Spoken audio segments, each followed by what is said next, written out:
सनातन धर्म के मान्यताएं और विज्ञान के तर्क कहीं न कहीं किसी मोड़ पर आकर एक दूसरे के पूरक ही साबित होते हैं। इसका एक योग्य उदाहरण है भगवान विष्णु के 10 अवतार। श्री हरि के इन अवतारों का संबंध विज्ञान से भी है। जी हाँ, भगवान के ये 10 अवतार मानव सभ्यता के विकास के क्रम को दर्शाते हैं। आइए आपको बताते हैं इसके बारे में विस्तार से और जानते हैं कि कैसे ये एक दूसरे से जुड़े हुए हैं। भगवान विष्णु का सबसे पहला अवतार मछली के रूप में हुआ था। मछली मानव जीवन की उत्पत्ति को दर्शाती है। ऐसा इसलिए कि पृथ्वी पर जीवन का प्रारंभ जल में हुआ था। श्री हरि का दूसरा अवतार कछुए को माना गया है। मानव विकास के क्रम में कछुआ समुद्र से जमीन की ओर बढ़ रहे जीवन को दर्शाता है, तो इस प्रकार मनुष्य के विकास के क्रम में कछुए का स्थान दूसरा है। भगवान विष्णु के तीसरे अवतार के रूप में हुए वराह देवता, जो एक जंगली सुअर समेत अन्य जंगली जीवों को दर्शाते हैं। यानी मानव विकास के क्रम में जीवन पृथ्वी पर आने के बाद जंगल की तरफ बढ़कर जंगली जानवरों के रूप में विकसित हुआ। चौथे अवतार के रूप में श्री हरि नरसिंह भगवान के रूप में प्रकट हुए।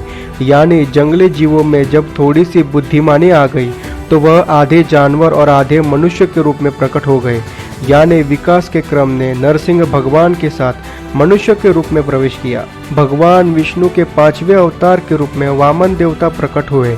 यानी नरसिंह के माध्यम से मानवीय रूप में आने वाले जीव ने अब बौने मनुष्य के रूप में जन्म लिया। मनुष्य 2 प्रकार के होते थे, होमो इरेक्टस नर वानर और होमो सेपियंस मानव। और होमो सेपियंस ने विकास की लड़ाई जीत ली। अब विकास के क्रम में अपना अस्तित्व बनाए रखने के लिए मनुष्य को औजार की आवश्यकता भी पड़ी, तो भगवान विष्णु ने परशुराम के रूप में अवतार लिया। परशुराम जी के पास हथियार के रूप में कुल्हाड़ी भी थी, जो गुफा और वन में रहने के लिए भोजन जुटाने और अन्य सामग्री जुटाने के काम आई।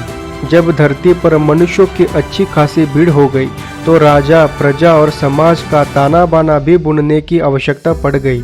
ऐसे में भगवान विष्णु ने श्री राम के रूप में अवतार लिया, जो कि प्रजा के लिए मर्यादा पुरुषोत्तम के रूप में उभरे।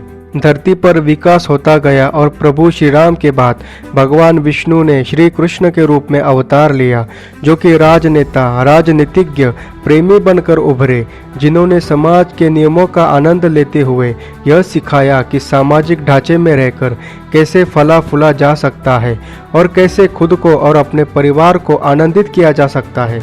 9वें अवतार में महात्मा बुद्ध ऐसी व्यक्ति जिन्होंने नरसिंह से उठे मानव के सही स्वभाव को खोजा। उन्होंने मानव द्वारा ज्ञान की अंतिम खोज की पहचान की। अंत में 10वां अवतार कल्कि भगवान आएंगे, जो कि कलयुग में पाप का अंत करेंगे। श्रीमद् भागवत पुराण और कल्कि पुराण के अनुसार भगवान कल्कि का अवतार कलयुग के समाप्ति और सतयुग के संधि काल में होगा। माना जाता है कि यह भगवान का अंतिम अवतार होगा।